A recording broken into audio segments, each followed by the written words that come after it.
The time of the Passover drew near in Jerusalem. Jesus sent 2 of his disciples ahead into the city with instructions to prepare the Passover meal. They entered and found everything just as he had told them, and they made ready the upper room. When evening came, Jesus arrived with the 12. They reclined at the table and began to eat. During the meal, he spoke and said that he had earnestly desired to eat this Passover with them before his suffering.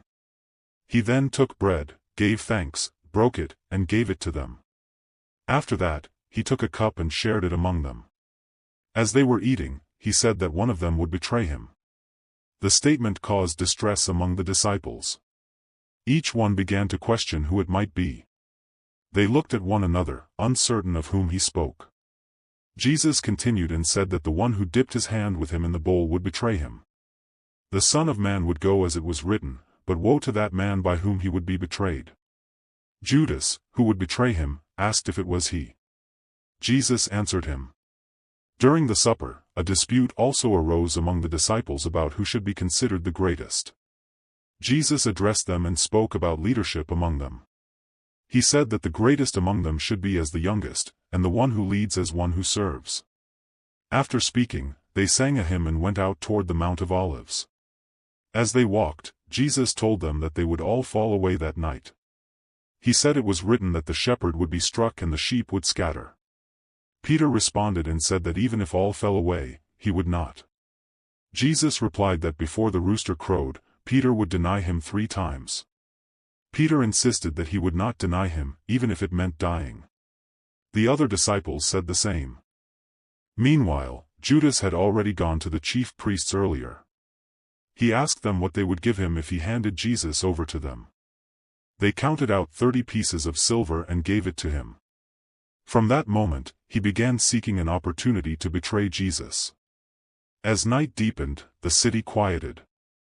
The Passover meal had ended, and the group moved away from the upper room. The events set in motion would soon unfold. Judas separated himself at a certain point, moving toward those who were waiting.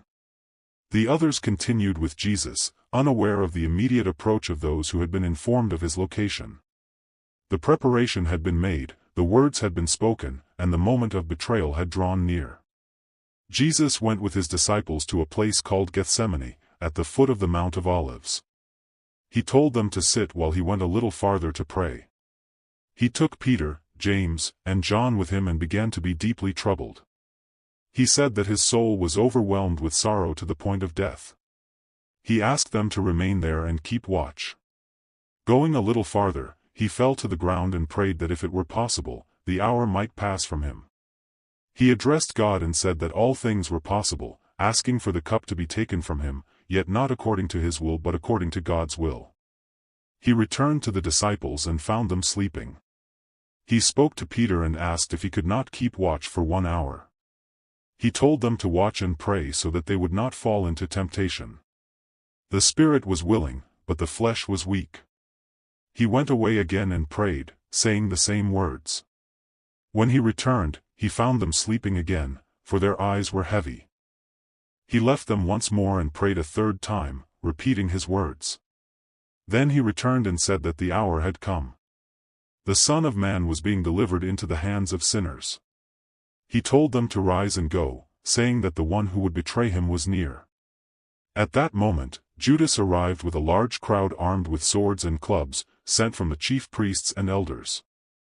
Judas had arranged a signal with them: the one he kissed would be the man to arrest. Judas approached Jesus directly and greeted him, calling him Rabbi, and kissed him. Jesus addressed him. The men stepped forward, seized Jesus, and arrested him. One of those with Jesus drew a sword and struck the servant of the high priest, cutting off his ear. Jesus spoke and told them to put the sword back, stating that all who take the sword will perish by the sword. He also spoke about the fulfillment of what had been written. He addressed the crowd and said that they had come out with swords and clubs as if against a criminal. He said that he had been with them daily in the temple, and they did not arrest him then, but this was happening so that the scriptures might be fulfilled.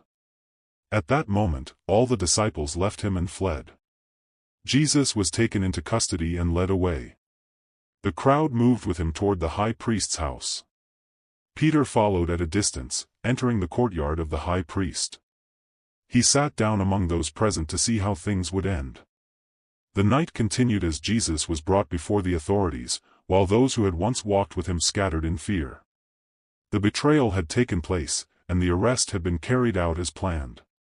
Jesus was led to the house of the high priest, where the chief priests, elders, and teachers of the law had gathered.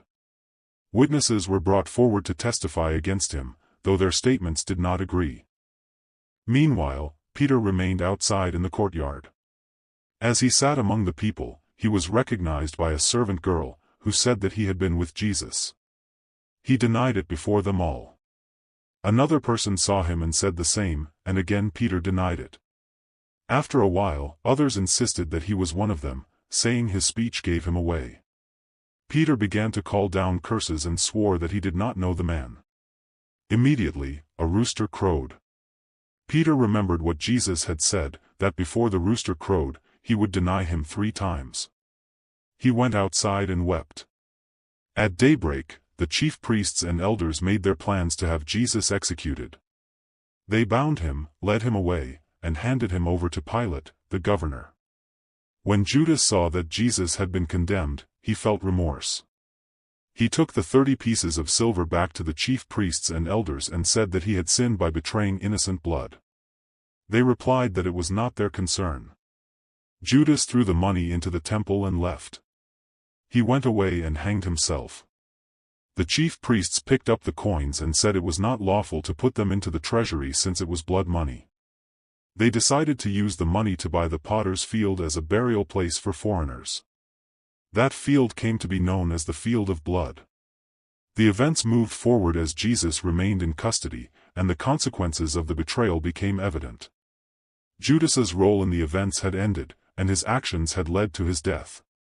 The night that began with a meal had turned into a sequence of arrests, denials, and decisions made by those in authority. Each event unfolded in succession, leading to the continuation of the proceedings against Jesus. The betrayal had been carried out, the disciple had fallen away, and the path ahead was set according to what had been written.